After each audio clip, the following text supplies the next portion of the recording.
भारत में संपत्ति अधिकारों के मामले में लंबे समय से बेटों और बेटियों के बीच असमानता रही है।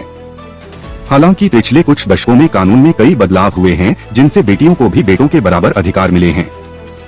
2005 में हिंदू उत्तराधिकार अधिनियम में एक महत्वपूर्ण संशोधन किया गया, जिसने बेटियों को पैतृक संपत्ति में बेटों के समान अधिकार दिए। इस लेख में हम भारत में बेटे और बेटी के पिता की संपत्ति में अधिकारों के बारे में विस्तार से जानेंगे।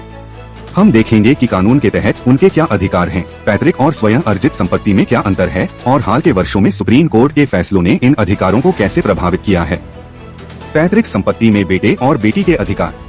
पैतृक संपत्ति वह संपत्ति होती है जो किसी व्यक्ति को अपने पूर्वजों से विरासत में मिली हो। इस तरह की संपत्ति में बेटे और बेटी दोनों के अधिकार जन्म से ही होते हैं। 2005 के संशोधन के बाद बेटियों को भी पैतृक संपत्ति में बेटों के बराबर का हिस्सा मिलने लगा। पैतृक संपत्ति की विशेषताएं। यह संपत्ति कम से कम 4 पीढ़ियों तक पुरुष वंशजों द्वारा अविभाजित रूप से रखी गई हो। इस संपत्ति में बच्चों का अधिकार जन्म से ही होता है। पिता इस संपत्ति को अपनी मर्जी से किसी को नहीं दे सकता। बेटे और बेटी दोनों को इसमें बराबर हिस्सा मिलता है। 2005 के संशोधन ने बेटियों को सहदायक को पार्सनर का दर्जा दिया। इसका मतलब है कि अब वे भी हिंदू अविभाजित परिवार की सदस्य हैं और उन्हें पैतृक संपत्ति में बेटों के समान अधिकार हैं। स्वयं अर्जित संपत्ति में अधिकार।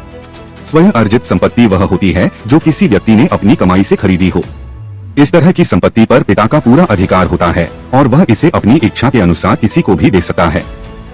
स्वयं अर्जित संपत्ति के बारे में महत्वपूर्ण बातें। पिता इसे अपनी वसीयत के जरिए किसी को भी दे सकता है। अगर पिता बिना वसीयत के मर जाता है तो यह संपत्ति कानूनी वारिसों में बराबर बांटी जाती है। बेटे और बेटी दोनों कानूनी वारिस माने जाते हैं। पिता चाहे तो अपनी स्वयं अर्जित संपत्ति से बेटी को वंचित भी कर सकता है।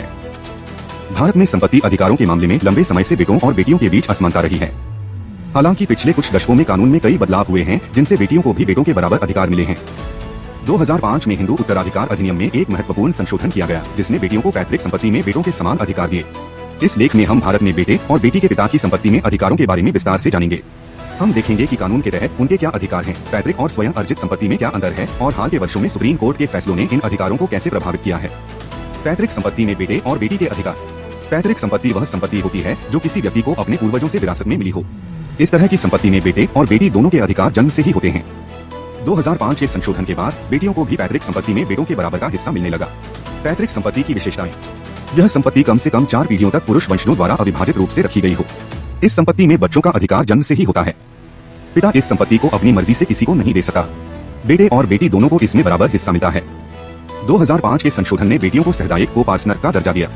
इसका मतलब है कि अब वे भी हिंदू अविभाजित परिवार की सदस्य हैं और उन्हें पैतृक संपत्ति में बेटों के समान अधिकार हैं। स्वयं अर्जित संपत्ति में अधिकार। स्वयं अर्जित संपत्ति वह होती है जो किसी व्यक्ति ने अपनी कमाई से खरीदी हो।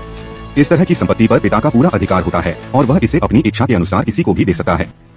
स्वयं अर्जित संपत्ति के बारे में महत्वपूर्ण बातें। पिता इसे अपनी वसीयत के जरिए किसी को भी दे सकता है। अगर पिता बिना वसीयत के मर जाता है तो यह संपत्ति कानूनी वारिसों में बराबर बांटी जाती है। बेटे और बेटी दोनों कानूनी वारिस माने जाते हैं। पिता चाहे तो अपनी स्वयं अर्जित संपत्ति से बेटी को वंचित भी कर सकता है।